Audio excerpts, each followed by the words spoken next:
शीर्षक आखिरी दीपक। एक छोटे से गांव में हरि नाम का एक बूढ़ा आदमी रहता था। गांव के किनारे उसकी टूटी फूटी झोंपड़ी थी, टपकती छत, जर्जर दीवारें और हर रात जलने वाला एक पुराना सा दीपक।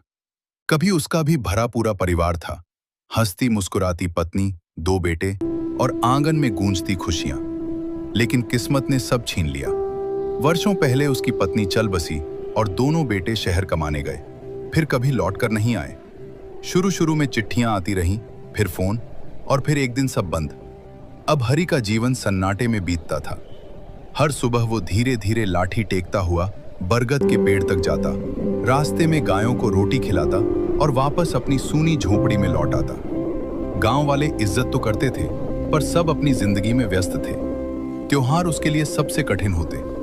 जब पूरे गांव में रोशनी, पटाखे और हंसी होती, उसकी झोपड़ी में बस वही एक दीपक जलता। एक कड़ाके की सर्द रात थी। जलाने को लकड़ी नहीं, खाने को कुछ नहीं। फटे शॉल में लिपट कर उसने दीपक जलाया और उसे देखते हुए बोला, अब तू ही मेरा सहारा है। उसकी आंखों से आंसू बह निकले। 2 दिन से उसने ठीक से खाना भी नहीं खाया था। ठंड और भूख से कांपते हुए वह लेट गया।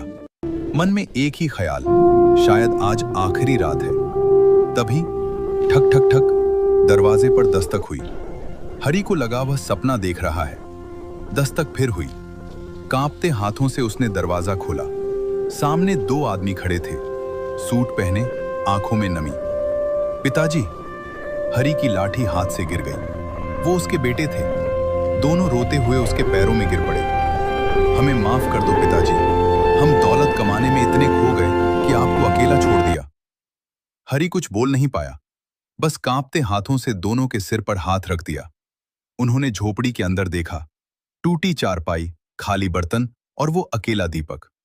बड़े बेटे ने तुरंत कहा, अब आप यहां नहीं रहेंगे, हम आपको अपने साथ ले जाने आए हैं। छोटे बेटे ने नया शॉल ओढ़ाया, खाना परोसा और झोपड़ी में कई दीपक जला दिए। सालों बाद उस घर में रोशनी बढ़ गई। हरि की आंखों में आंसू थे, पर इस बार दर्द के नहीं, खुशी के।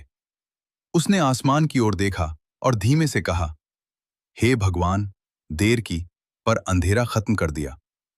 उस रात पहली बार पुराना दीपक अकेला नहीं जला। अंत दुखद था, पर अंत में खुशियों की रोशनी लौट आई।